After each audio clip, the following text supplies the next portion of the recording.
What's going on, everybody? It's your boy Tirado, and welcome back to the Next Level Fear Show. Today, I have a really good friend of mine that decided to come up and visit us today, and we're going to talk some shit. We're going to talk a lot about everything: education, love life, friendships, all of that, man. And it's going to be pretty interesting. So, welcome, Hameda. Introduce yourself. These are always the tough questions. Of all of the interviews, the toughest question is how do you first introduce yourself? How's the first impression? All right, so I'm Hameda Khandaker, future Mrs. Capitani. And I have a PhD in neuroscience, and I'm currently a senior medical writer at Vanium Group, which, to put it very lightly, I am a behind-the-scenes kind of rep in the pharmaceutical world. I'm also Bengali, Indian, so I'm South Asian. My lovely husband is Italian, so we're going to have very beautiful mixed babies. But I'm 30 years old, a woman, as you can tell. I live in Staten Island, New York, and I'm here this weekend to visit the lovely Rad. I haven't seen you in a very long time, and this is a great weekend for us to catch up. And stuff, and you have a great energy, and it's really bringing me up this weekend, so I appreciate that. Thank you. I appreciate that. You see, she said a lot. She said a lot in that introduction, and if you guys were listening carefully, you heard the cues already. We already started. Like when she said, "I'm a woman," we already know where it's going. So this is what I like. This is what I love to hear. So people should just refer to you as Dr. Khan. Or what are they like? What would you say? They should, but I don't even refer to myself as that. All right. Pronounce your last name again, so that way people can hear it slowly this time, so they can really. So my last name, it's pronounced two different ways based off of my experience and the way that I was raised. If you have a more like Western accent, like if you speak English as your primary language, I've been accustomed to telling people that my last name is Khandaker. So it's Hameda Khandaker. But the way that it's pronounced in my actual language is Khandaker. Khandaker. And my last name, usually when you do get a last name, it's usually your father's last name. That's like the traditional sense that it happens. But in my culture, my last name is my father's first name. Interesting. Which I think is interesting. Yeah. I don't know the reasoning behind that, but I just know that that's how it works. So when you guys see her, it's Dr. Khandaker to you. Absolutely.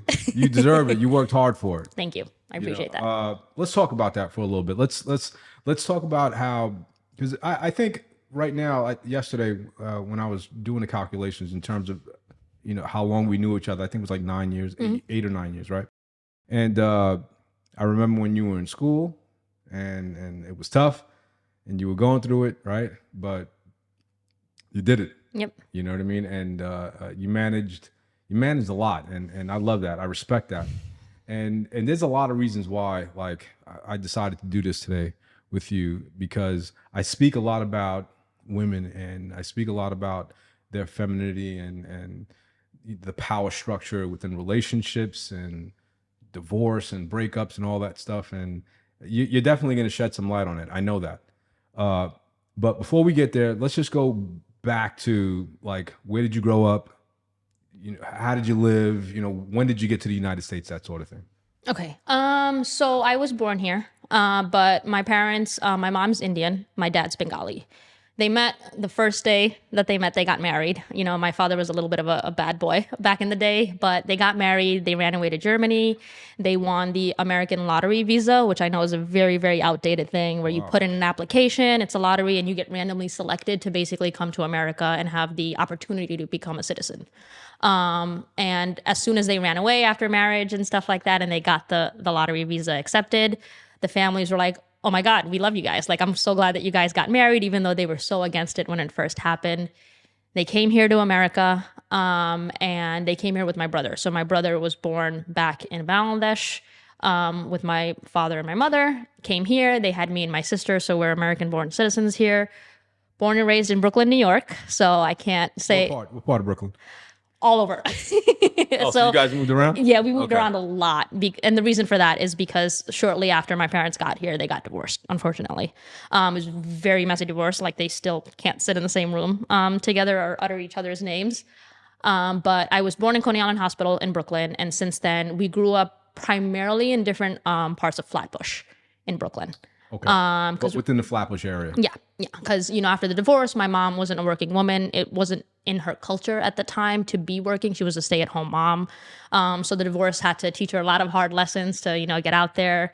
And so because of that, we weren't exactly well off growing up. So we did move around a lot. And I think the residence that my mom is currently living at now is the longest she's ever lived at a residence. And she still lives in Brooklyn. Still in Flatbush. Yep. It's wild because that's where I grew up. Cool. That's why we get along so well. Right. The only thing is, I think I might have grown up in the hood part of Flatbush, though. No, that's where I grew up. Did you? The Albemarle Road. Oh, yeah. So we were together. So, all right. So it was crazy. Yeah. Right. So you're 30 years old today. Yes. All right. So I still got you by 20 years. In my day, when I was growing, when I was 20 years old, it was a nightmare out in Flatbush. But Yep. But you know what? It's still like that today. It's still a nightmare today. I'm sure you dealt with all kinds of stuff going to school. Yep. What high school did you go to? I went to Midwood High School, which in comparison to the schools that I've gone to growing up, so I went to PS 139 first, which is on Ocean Parkway and like before Avenue H and stuff, 18th Avenue and Ocean Parkway. Okay. Which was a primarily I know that school. Jewish run school. The principal was Jewish at the time. And then I moved back to Ditmas Junior High School, which is on Curtelью Road, which is a predominantly black junior high school. I was about to say that's gang members. Gang members and all kinds of other shit. Yeah. That's where I learned my love for Nike Uptowns. And if you didn't have Nike Uptowns growing up at that school, you were not cool. Right. And then after that, I went to a primarily white high school, Midwood High School, which is also in a Jewish area, but it's not. It was a very mixed school. And then after that, I went to Hunter College, and then I continued to stay in the CUNY system for my PhD. But long story short, Midwood High School in Brooklyn. Yeah. You were smart. You went to Midwood. So anybody that went to Midwood High School was smart. You had to be smart to get in there. If it wasn't because I had some artistic talent, I would have went to Erasmus. Yeah. Probably wouldn't have been here today. But thank God I knew how to draw or whatever, and I wound up going to art and design high school. So you graduated out of high school. At what point did your parents get divorced? At what age? So that was in primary school, so 1st to 5th grade. Okay. So it was very young. I think I was around like 7, 8 years old when it happened. You remember that? Yes, very vividly. It wasn't an easy one. You have 2 siblings. Yes. They were all still living. You guys were all still living. Yeah, all living together with my mom. So you got to see the struggle that your mom went through. Yep, 100%. Your dad and all that. I was conscious. I was conscious enough to see that happen between the two of them. Was your dad still in and out of your house? Yes. While the divorce was still like happening for the a couple of years after they separated, definitely in and out. As soon as the divorce was finalized, and not even finalized, as soon as my dad like left the household, I think I was the only sibling or the only person in the family still in contact with my father. Did you? Oh, you were? Yes. My siblings had like quote unquote pronounced him dead by the time that he left. So why did you decide to still maintain I am a very, very, very sympathetic person, and I am always hungry to rationalize any situation that I am going through to help me go through it. So I needed to understand why he left. Even if he never answered the question, even if I've never directly asked him that question, there were certain ways that I could go about interacting with him to help me get to that answer. And after the divorce had happened, I am the lucky sibling that looks like my father. My 2 siblings look more like my mother. So I did get a lot of the brunt end of certain experiences, and my mom, it was probably tough for her to even look at me because I reminded her of what would be her ex-husband at the time. And I think that because of that, I just needed to know genetically where I was coming from, before I lost that information for the rest of my life. And when I'm now 30 years old, I don't have to question who am I as an individual, because then I'm not running back to my father at this age to figure out who I am. I already got that information when I was younger by keeping in contact with him. But I will say I don't contact him at all anymore now. You don't? It's a choice that I made now. Did he ever tell you the reason why? I wish I knew so many things. Both of my parents are total strangers to me. Even the story that I gave you regarding the divorce and even how they got married, I'm not even certain that that's the truth. And I think that that's it's very common, I feel like, in the generation of brown people that I grew up in. It's very difficult to get to know who your parents were before they got married, and it's very difficult to know who your parents are outside of mom and dad. Like, the only capacity in which I know my mom are the things that I've learned about her, observing her as I got older, when I was conscious enough to like observe her, which is why I'm, as much as she wasn't like my best friend growing up, I understand her as an individual now, you know, with more knowledge, with more experience with her and things like that. But You still keep in contact with your mom, 100%, always. but you never had that discussion with your dad in terms of why he left. No. And I think my younger sister is a little bit more vocal in the family. So the generation that I grew up in was more kind of put your head down, always obey your parents no matter what they say kind of thing. Yep. So for me to be rebellious, for me to even go out of my way to now getting married to like an Italian, man, is a huge deal. And I will not credit my younger sister, in being able to have that happen the way that it has today. My mom was forced to learn a lot. Moving to this country, coming from a very traditional conservative culture that she did, to becoming a working woman, to now being a bitter woman because of the experiences that she had, and to not be able to like pass that on to her children in the way that to make sure that we don't become as bitter, but so she'll take on the brunt of that. And my sister, I was more kind of sympathetic to the hardships that my mom was going through, but my sister was very good at something that I never really got to do around my mom, which is be myself. And so my sister was able to do that, like, hey, like, this is who I am. This is what I'm going to do. If I want to wear the short skirt, I'm going to wear the short skirt and all that. And so in doing that, I was able to kind of show my mom a little bit of who I was, but again, not completely, because I was born in the generation that we still had to hide so many things from our parents. And I always say this joke that I'm not a joke, but the truth, that I am not in any capacity a liar, but there is one person that I still lie to, and that's my mom. And I think I do it for very good reason. That's interesting. To protect her. That's it. That's an entirely, we could I don't know if I answered your question. No, you did. I mean, there's so many, I mean, you can do we can do an entire video just on what she just said, but for the purpose of time, I'm going to try to move forward a little bit. Yeah, for sure. With your dad, right? Yeah. Do you think that you owe it to him to want to understand why the relationship didn't work? Like, do I owe it to him? I think he owes it to me, because he's my father and I'm his kid. And did you give him that opportunity for him to want to reach out to you? He never says more than 2 words, even if I am with him. He's very secretive, and I guess he's secretive for a very good reason, and I will never know the reason because I'll never get to that information. But regardless of the limited relationship I had with my father, I biologically can't deny that he's in me in some form. And sometimes, when I do act a certain way, I'm like, my father was probably like this, especially if I know that my mother's not like that in that sense. And the limited interactions that I did have with my father let me know enough about why he did. And knowing my mom in the capacity that I know her today, I think I understand why he left. She's a very tough woman. And she is not submissive in any form whatsoever, which is the only thing I didn't learn from her, because I'm very good at being submissive. My sister definitely learned the rebellious side of my mom. Your sister's not submissive? Not at all. You would say she's a modern woman? 100%. Yeah. A modern Gen Z, and in its glory. Yeah. Which is another topic I don't want to get into today. Right. Do you, what does your dad do for a living? Do you know? So on Flatbush, I don't know if, they were both uneducated, so they got whatever job that they could find.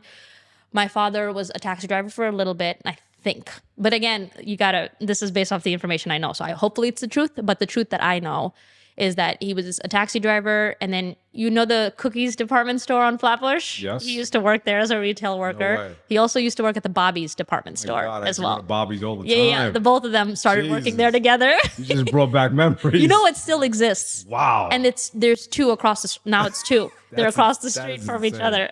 Yeah, that's wild. That is wild. Yeah. Bobby's. Wow. Yeah. Okay. Okay, so all right. So and your mom, I'm guessing she just had odd jobs and worked several jobs to Yeah. try to pay the bills and all Yep. that. Yep. Where did you get the drive to go to school? Because of that. Because of what? Because my mom was doing odd jobs. So you saw your mom struggling and you decided to go to school, Yep. become a doctor in your field, and obviously To help her. create this beautiful life that you and your husband are now living. It's such a loaded question because there's so many answers to that. Yeah. You know, it's very easy. I'm just trying to like shorten it. Yeah. But it's very easy for me to say I just did it for my mom, but I did it for her because of the struggles that she went through. I needed her to be proud of something that she created, sometimes if you're a good parent, if you're a successful parent, you're happy if your kids are successful as well. And even as a mom, being happy that their daughter is successful is a big deal. I also did it for myself to kind of get out of that situation, to make sure I don't fall within the same situation of being as impoverished as we were. I do believe that, knock on wood, I'm very well off, considering the background that I came from.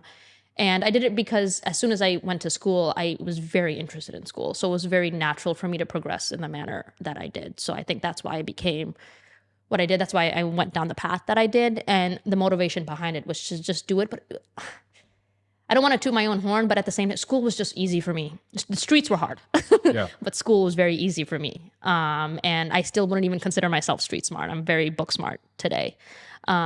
And that's what kept me going. It was easy enough to do it. And I knew I had to provide for the family in some form.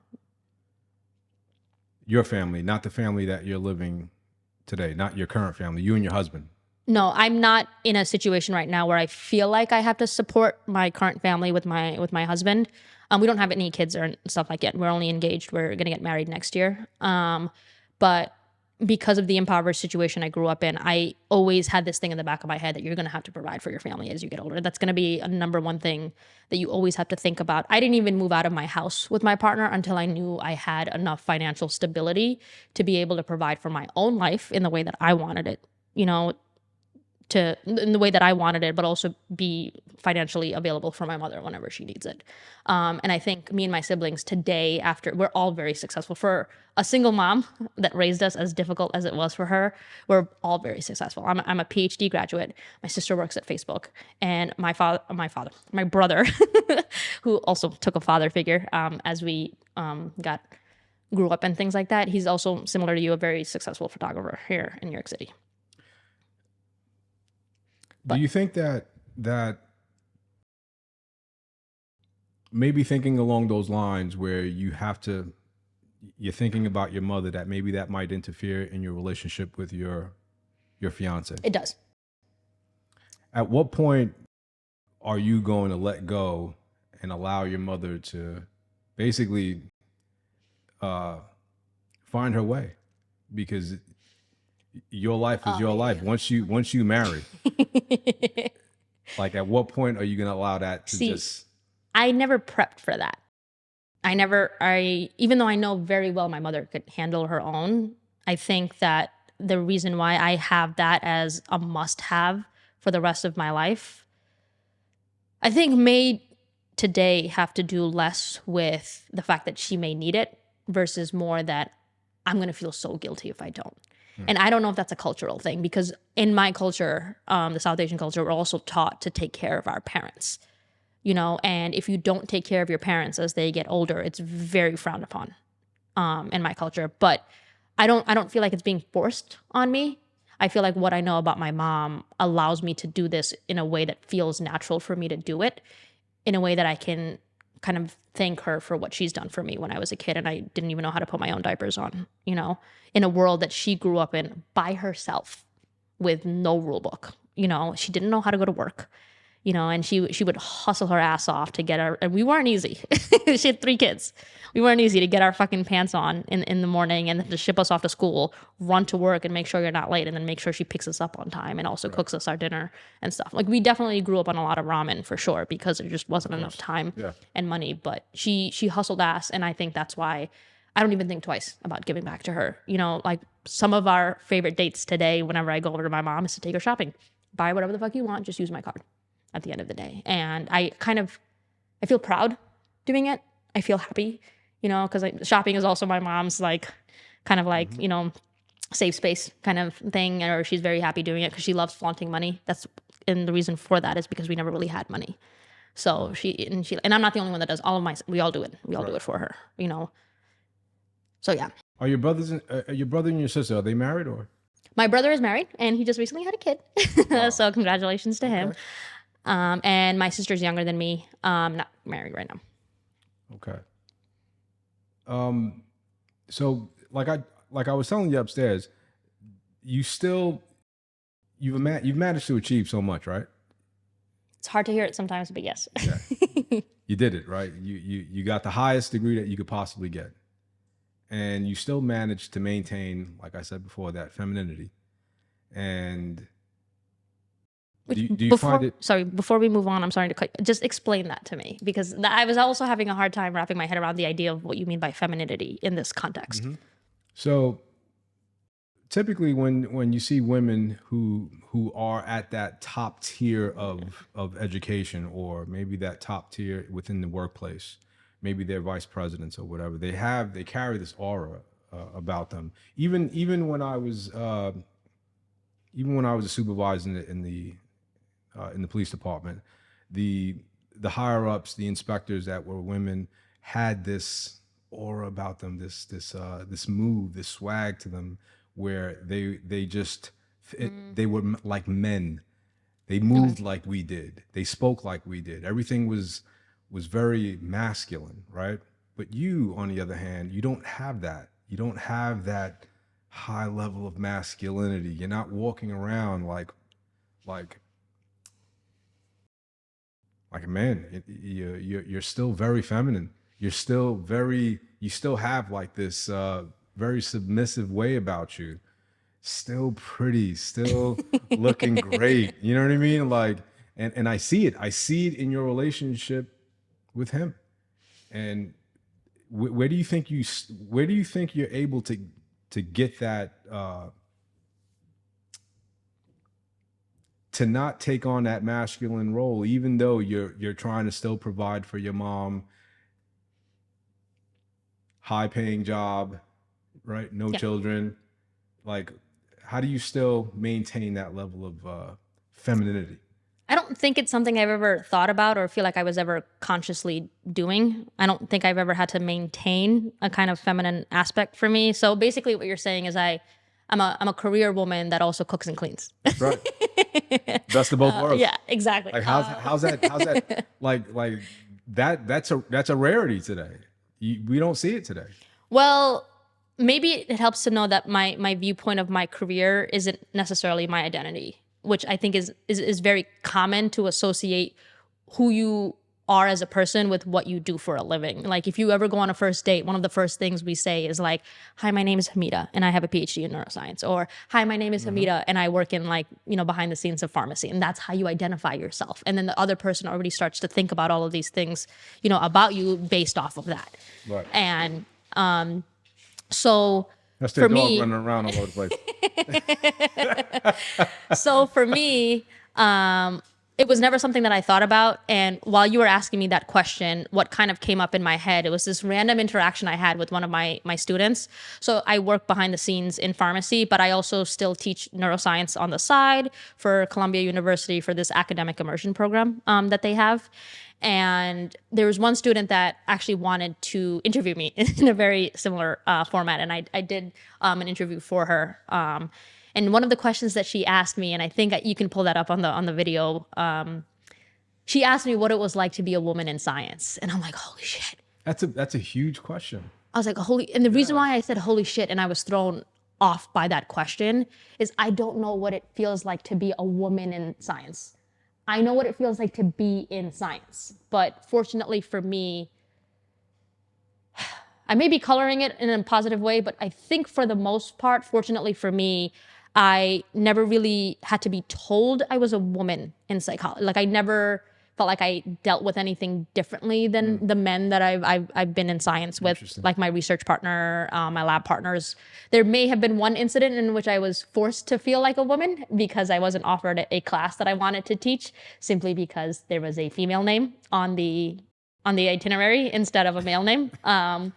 But in terms of being a woman, I feel like nothing institutionalized ever got in my way of limiting what I wanted to do in the work that I was doing. I was very proactive. I was very good at, in school, I was always confident. I may not be always confident, talking with people and being in group settings and social settings, but in school, I was always confident to know exactly what questions to ask and who to go out to, and stuff, which I think kind of contributed to my success in that form. And I can't answer that question for you. So in terms of like maintaining my femininity, I feel like it was always something that was natural for me to do. And I grew up in a culture that I think is traditionalist in a sense. My mom, again, was never really taught how to be a working woman. And I think growing up with her and growing up in the South Asian culture that I did, as much as it was something I was exposed to, and even if that's the reason as to why I like it, because of that exposure. I know we can't deny the psychology behind that. Maybe I was influenced to like it in some form, but I don't care. It still feels like me. It still feels organic. I get it. And so at the end of the day, my career isn't something that I necessarily have to prove myself in. So I don't think I need that masculine kind of energy to kind of prove it like, hey, I'm successful. I feel I'm happy, right? Isn't that the definition of success? Right. And so I couldn't, there was no conscious, I never had to feel like I needed to be more masculine or feminine in any, I just needed to be and do what needs to be done. I'm very good. Hameda. Yeah, exactly. That's it. It's impossible for me not to be Hameda. And the last thing I'm going to say about this, because I know I tend to wrap up. I respect that. No, I do. I respect it 100%. Like, it's one thing that I always like to say is that I may not be queer. I'm definitely a heterosexual, cis straight woman, but I always, always, always refer to myself as identity queer because I never wanted to be one single person. I don't like the idea of being a professional because I feel like being a professional limits you to that one thing for the rest of your life. I want to be a science person. I want to be an arts person. I want to be a lazy bum butt that wants to sit on the couch all day long and do nothing for weeks and weeks and weeks on end. I want to run. I want to not be athletic. There's so many things that I want to do that I don't want to limit myself to just being one person. And this may kind of sound like I'm a sociopath in some form, but I agree with being quote unquote identity queer so much that the day that, my partner and I got engaged, we actually ended up getting tattoos that day. So I have a tattoo right underneath my heart here that says, I am nobody. Wow. Instead of I am somebody, it says I am nobody because I want to be everybody. I don't want to be someone. I just want to live. I don't want to adhere to anything. I don't want to fit in a box. I don't want to be feminine, masculine. I don't want to do any of that. I just want to be who I am when I wake up at the time that I wake up and do it. All right. So we're going to come back to this. Okay. Intermission. Yeah. 28 minutes. We're going to come back to it and let's go eat. Let's go eat. All right. 2, 1. All right. So we're back. We're back. Hold on. You can't hear it, but it's like. Speaks to the Brooklyn in me. Exactly.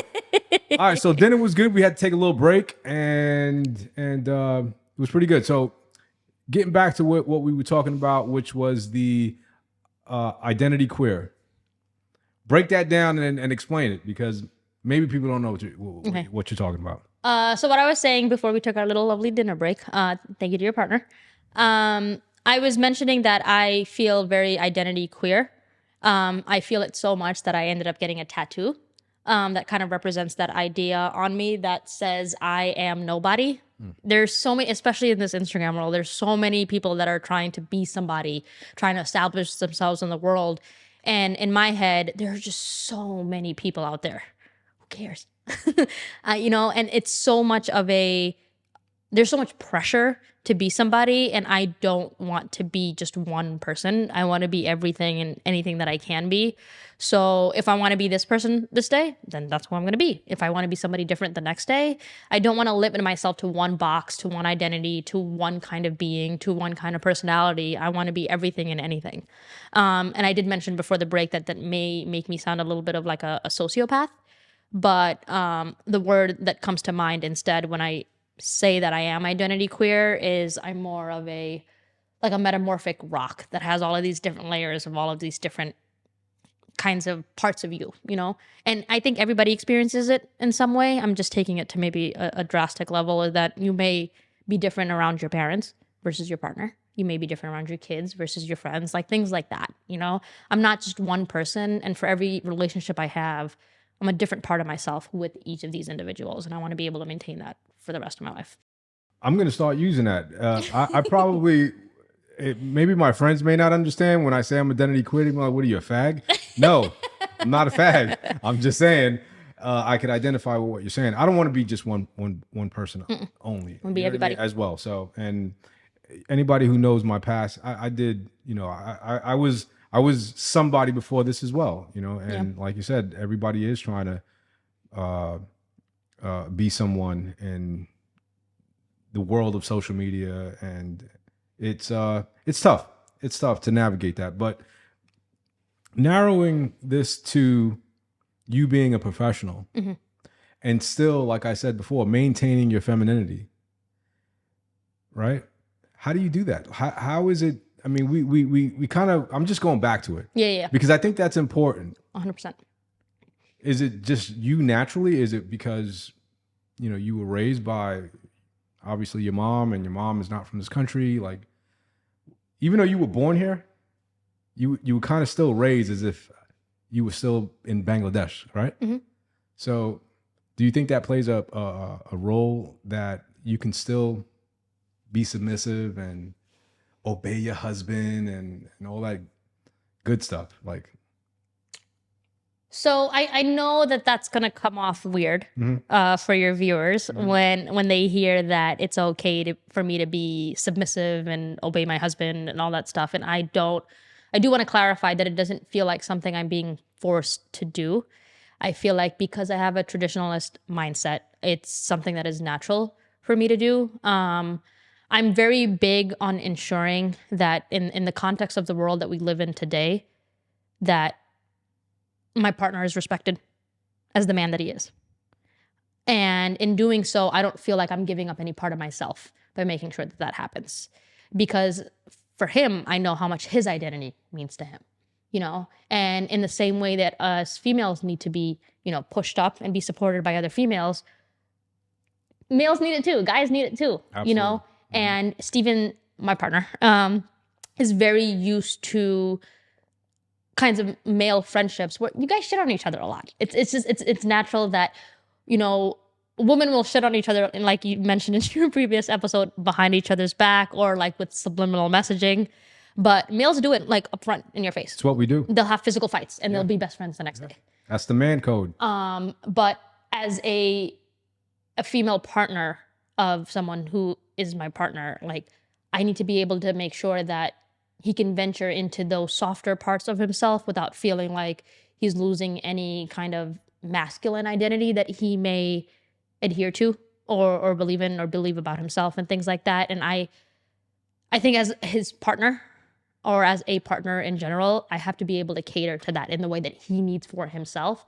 And I don't feel like I'm losing any respect for myself in doing that. I don't feel like I'm losing any part of myself or my identity in doing that as well. And I keep going back into the fact that, yes, I was raised in a culture that tends to be traditionalist, stay-at-home mom, working husband. And whether or not that influenced me to believe what I am today, like, as someone who studied psychology, so maybe it did. So maybe my culture did, and it still feels like me. And that's the only thing that matters at the end of the day, that I'm not forcing myself. I'm not saying to myself, and like, today, like, because I am who I am, this is what I have to do to be able to adhere to that. Because that's not natural. It's fake. You know, I have to speak a certain way or sit a certain way or talk a certain way to fit that role that I want to be. You know, and I think that there's a lot of confusion, at least like young adults may go through because of that. Like, if I want to be this person, then I got to start watching videos of people that are like this to be that person. And then you fit yourself in a box, and then you can't be this omni person that everyone should be trying to be more unique. Right. So the idea that you were talking about of being professionalism and being, you know, or maintaining femininity, they don't have to be exclusive of one another. Right. You know, they don't have to be one or the other. You know, you can venture those different aspects of yourself in the same way that one day you're happy, the next day you're sad. Yeah, and just to add to that, I think where we kind of get a little confused because we're too busy watching a lot of toxic men claiming to be ultra masculine men, alpha men, blah blah blah. I made a video, several videos that an alpha male doesn't have to say he's an alpha male. He just is. You can see it, right? An alpha male doesn't. An alpha male is looking at another male, and we know. We just have this feeling like, okay, I know that if we ever had to go to war, I'm going to follow this guy. Yep. Right? Yep. Or I'm not going to follow this guy. We know. Yep. And I think today we get it confused into thinking that you have to be a certain way, that you can't be sensitive to your wife or your partner's needs, and you can't be in touch with your emotional side because that somehow makes you a beta male. That's stupid. It's dumb.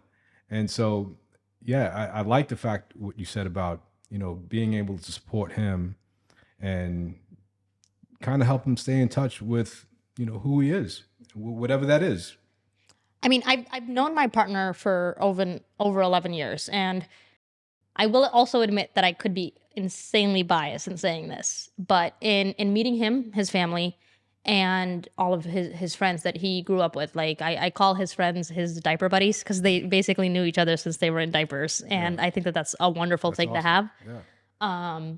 But I really, and I'm gonna get so much shit for this, I really do believe he's the alpha male in his group, and no one is going to believe that because he's not your typical alpha male. But there's a level of subtle intellect that he has and the way that he conducts himself and the context in which he, in a way, raised himself that kind of gives him that role in my eyes. So for me, in my perspective, and perspective is a very big thing, he's the alpha male. So he's the one that you would follow into war. I would follow him into war. And I'm pretty sure if you ask any of his friends, they would say the same thing. Maybe not his brother, because his brother has that ultra alpha male kind of like personality that nothing you say goes over his head. But at the same time of him being what I perceive to be an alpha male among his friends, he writes very beautiful poetry, without feeling like he's less of a man because of that. And I always thought that I would end up with a singer because I would always love the vision of me growing. I would always have dreams of like a man singing to me on stage. But the poetry that he has is very, it's up there with it, that I don't feel like I'm sacrificing a dream in that sense. But I will still look at him and be like, that's my man. Could it be that you ever heard the term Sigma male? I think I did, but can you explain it again to me? Yeah. So the Sigma male is a new. It's like this new term, I guess, that they're calling. Basically, you're the lone wolf of the pack. You're able to survive on your own, and that's and he's his own man, so to speak, right? He doesn't need to be surrounded by men and to have to show off and beat his chest and let everybody know that he's the man. That would be considered the alpha male, right? So the Sigma male is that same guy with that same energy, but by himself. Do you think maybe he would be the Sigma male, or do you think he would be the alpha male amongst his peers? So in the way that you just define it, in the way that I'm thinking about it right now, an alpha male seems to proclaim a lot more out loud that he is the alpha male. Yeah. And my partner is not like that. So I would venture towards, him being the Sigma male, because I feel like it's just like you smell it off of him. He doesn't have to talk. As soon as he walks in, you can tell. As soon as you start having just any kind of conversation with him, it kind of like breeds off into the way that like he conducts himself with you, and he doesn't have to prove himself to anyone. He doesn't support that 100%, and you love that.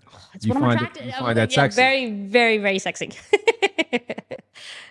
So you don't have a problem with being submissive? No.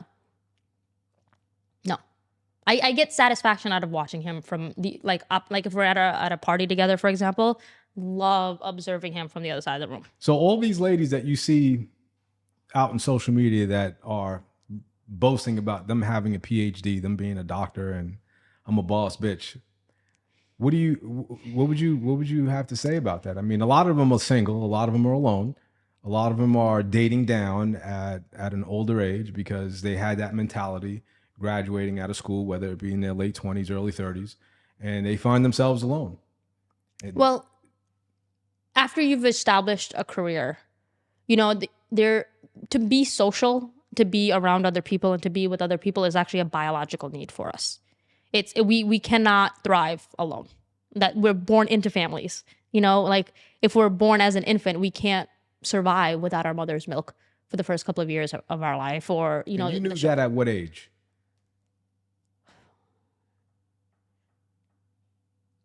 like really, really knew it. Yeah. I think in high school when I started learning about psychology. I think that's when it all started to like click for me that like, and I was taught that as well, that human connection is actually necessary for you to thrive as an individual. You know, forget how successful you are with your career and stuff like that. How many people are in your circle really does matter. Not obviously too many people, because then that goes to a very different pathway. But it's to backtrack a little bit, to actually answer the question that you were asking. It's remind me what you asked.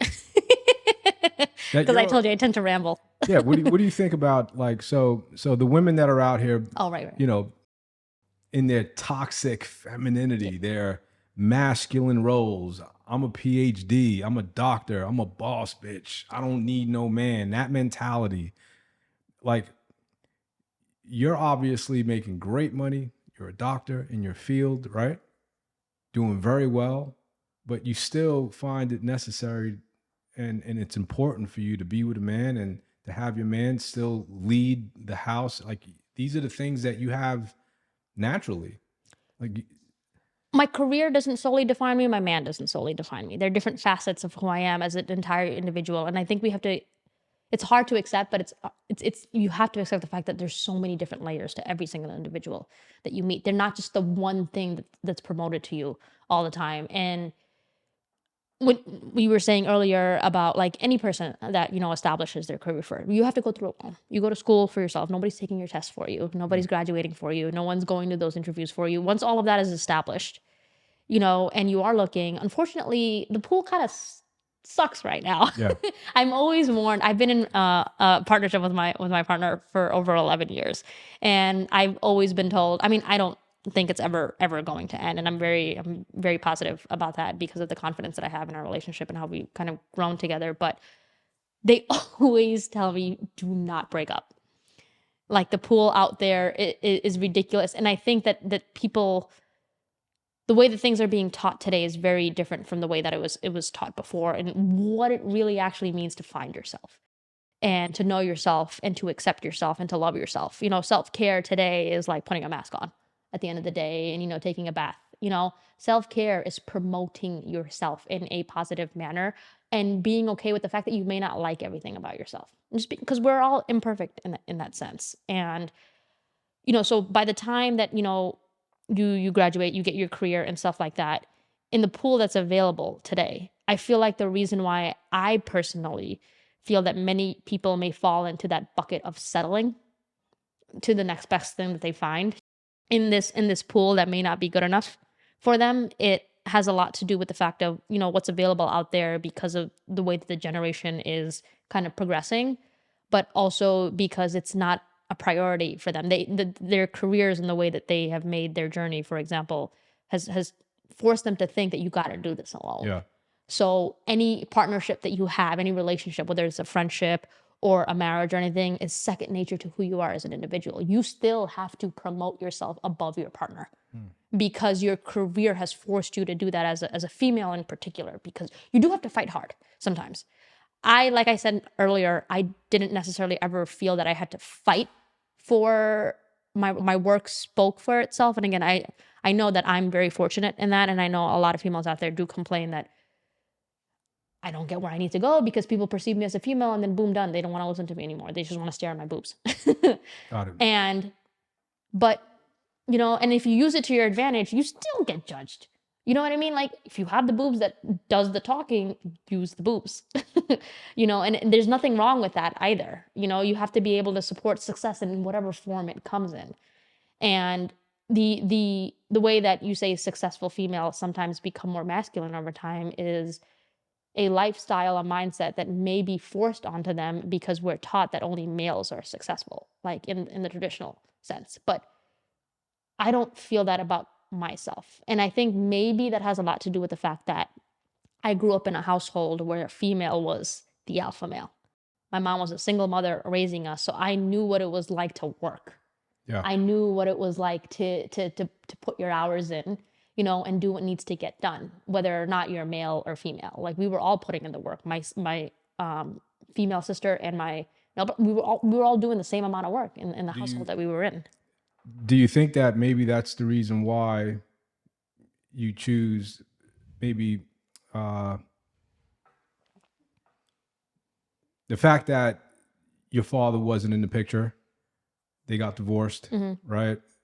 That maybe you knew subconsciously, I can go out there and work, do what I have to do, graduate from school, but I also have to maintain a certain level of respect and honor for my husband, because that's what my mom didn't show or didn't do for my dad. Yeah, she never did. She was never. She was Do you never. think that maybe that's why you are the way you are today? With maybe it Steven? kind of sounds a little rebellious if you say against my mom because she didn't do that, but now I want to do it. Yeah, you know, in a way. So it could be that. It but could it's be positive. Yeah, no, yeah, Right? for sure.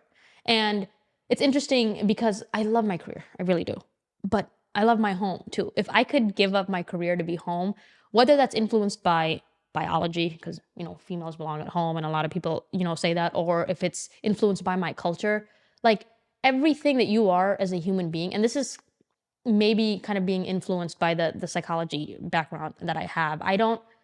To be able to give up will or power in my own brain is not something that scares me. I don't need to have control over who I am. I just need to let it happen.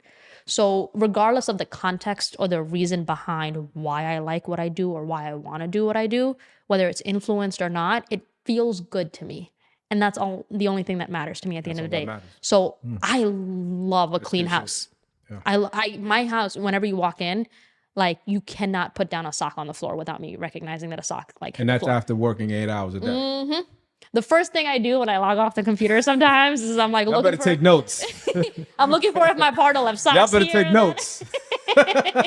I'm going straight into the kitchen and stuff. And for me, the best of both worlds is this post-COVID world. A lot of jobs have gone like remote, but the company that I work for has been remote prior to COVID. So they got this like remote thing down. Yeah. Love the fact that I'm working from home because for me, for someone who wants to be home, I get the best of both worlds. And for someone who grew up in impoverished homes that wasn't enough space to fit 4 people in, for me to have my own house, and 3 floors and a backyard it's mine, that I can do whatever the hell I want with it. In New York City. Yeah. I want to be able to kind of, what's the term? I want to be able to like bask in my success. And my home is my success to be able to get to where I am. I'm very, very grateful for the home that I have. I'm very lucky in the context in which I achieved getting that home. And I owe it a lot to my partner and his parents. But I want to be able to respect the fact that this was a home that was given to me. Yeah. So I got to maintain the fucking household. Absolutely. Along with my job. I got to maintain the household out of respect for the fact that this is a home. And for context, my future in-laws, they live right next door to me. And this was a house that they gave me before me and my partner were even married. Like that says a lot. Yes. About my value to them, my value to their son. Well, they were setting you up for success. I mean, and they did. They were backing you up. I cannot be more grateful to like they gave us a house. Absolutely. How the hell, like in New York City, with a backyard, and we have a dog, and that dog is on top of the world, because of that. Yep. And I maintain such a relationship with his parents because I can play hard and work hard at the same time. And for me, play is maintaining the household, work is work. And if you ask my partner, I cook. I get very creative in the kitchen, along with working the 8-hour days. And my job, being behind the scene in pharmacy, requires a lot of mental work. And so when I log off the computer, I wanna numb out. I want to sit in front of the couch and do nothing. I do watch a lot of trash reality TV because when I need my brain to shut off, and I know a lot of females do that. I do that too. The only thing I haven't watched yet is Keeping Up with the Kardashians, but any other fucking trash TV, I don't think you're missing anything. Yeah. Let me ask you this. So Do you think anything would change if you become super successful, or when you become super successful and you're making more than your husband? Do I think anything will change? Yeah. Do you think anything would change? Not at all. I'm very confident, and I know me and my partner have discussed that before. And 100% no. I don't feel like if I made more than my partner, that all of a sudden I'm gonna be like, Right. hell no. It's not something. The amount of money that I make and how successful I am in my career, and I'm regardless of the context, I never put myself above anybody. It's not just something that I do that I promote that hey, I'm better than you. You know, like I don't look at a person who's not as successful and be like, haha, like, you did what you did and I am who I am, because that doesn't define my success for me is the career and the amount of money I make. And I wouldn't for someone that I would not do that to my partner. Would you expect him to do more to match you? If I was making, no. Let's just say he's comfortable doing what he does. So this is a thing that I also talk to my partner about, because I'm very clingy. I'm very clingy. You sound like somebody I know. I was trying to avoid saying that, but whatever. I'm very clingy. Right. And I even told my partner, nothing about the respect, the way that I look at him, my perception of nothing will change. And I always tell him, like, dude, I'm going to work a little bit harder, get more promoted, make more money so you don't have to go to work, so you can be home with me all day. And nothing would change my viewpoint. Like, he would not be less of a man to me in any form whatsoever. I would still cook and clean in the house, only because even if he tries to go in the kitchen, I'm the one pushing him out. Like, no, I got this. I don't need that. I don't just need handle your business where it matters. Go do what you got to do. Yeah. Go find yourself. Go write some poetry. Go do what you got to do. Right. I got this. Yeah. Kind of thing. My personality requires me to be occupied. So for us specifically, it works. But we have talked about that, like, God forbid, like, not God forbid, but, God willing, if I made more money, like, quit. Especially because in his context, his job isn't as intellectually stimulating as he desires. So to be able to give that to him, why not? I'm his partner. What are we supposed to do for each other? This is a classic example of what's happening today, because you do have a ton of blue collar workers out here who are either marrying or developing relationships with women who are maybe at the top tier of the workforce. It's happening a lot, and you see it all over the place. There's memes about it, right? I mean, TikTok is always posting something about some sort of relationship where the guy's a construction worker and dating a doctor or whatever, right? I don't see that as a bad thing. I don't. I think it's honorable to be a plumber, and it's honorable to be an electrician or somebody who builds houses, lay bricks. That's a hard job, and it's not everybody can go ahead and lay bricks, man, and do cement work. I never thought that I would say this out loud, but blue collar workers, they're built different. Absolutely. 1000%. Absolutely. Those are the men. Those are the men of the world.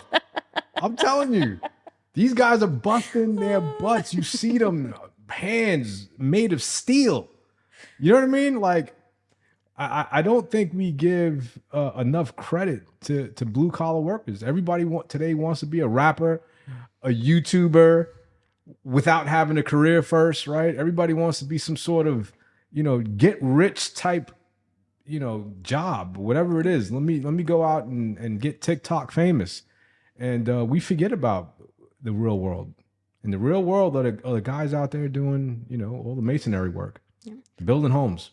And it's something that somebody pointed out to me recently that I thought was really interesting, because, as a female, based off of my algorithm, when I'm scrolling through Instagram, you see a lot of influencers, that are like on the beaches all the time or on yacht. They're always in like a hot environment, so they can wear as many bikinis as possible, and they all look great. I'm always themselves too. I'm always comparing myself to them and stuff like that, and that's just definitely in the social media world that we're in right now. It's a pitfall that sometimes we fall into, whether we like it or not.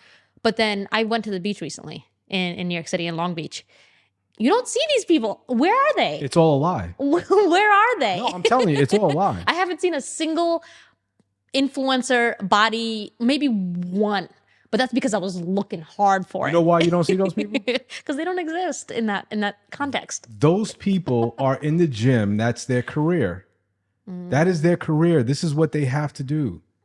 They're out here making these short videos on how to get lean and lose 20 pounds in 5 days. Like that's not true. The guys that are jacked, 5% body fat, looking like they just stepped off the stage with competitions.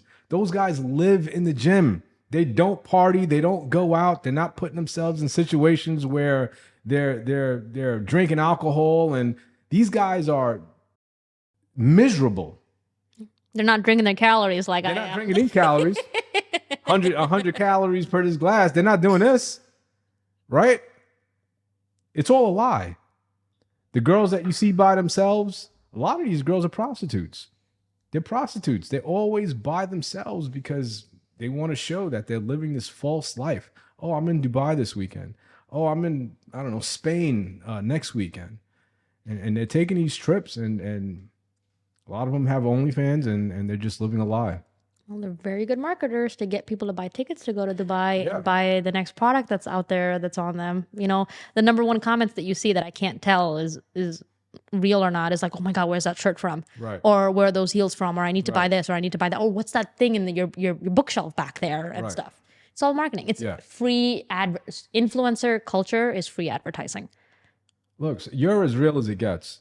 And you're try to 30 be. years old. I try to be 31. 31. I talk a lot of shit when it comes to the 30-year-olds. You and I, you know, we're similar. Yeah, I do. I talk a lot of shit, and I do because I have a son who's 20 years old. My daughter's 16, about to be 17 in a few weeks, and I'm nervous for them because they're growing up in this mindset that all women are hoes and all men are bots essentially, and it's a terrible place to be right now if you're a teen, you know. Well, luckily they have you as their father. I try my best. It's hard work. This is the hardest job ever. But All parenting is. I try my best. I do what I can. Yeah. So I think at this point, I'm gonna check the camera, see if we still have more time. We'll take a quick pause and we'll go from here. Just, you know what? I don't know. I think we're good. Honestly, I think we should save. I don't want to kill them all in one interview. Yep. You know what It's I'm not saying? the only time I'm going to be here. That's what I mean. Like, so there's so much that we can talk about and really dive deep into certain issues, you know, that I think this is a good like segue to future podcasts. Like I said before, I'm an open book. Right. You know what I mean? Exactly. That's what I'm talking about. I appreciate you. All right, hold on.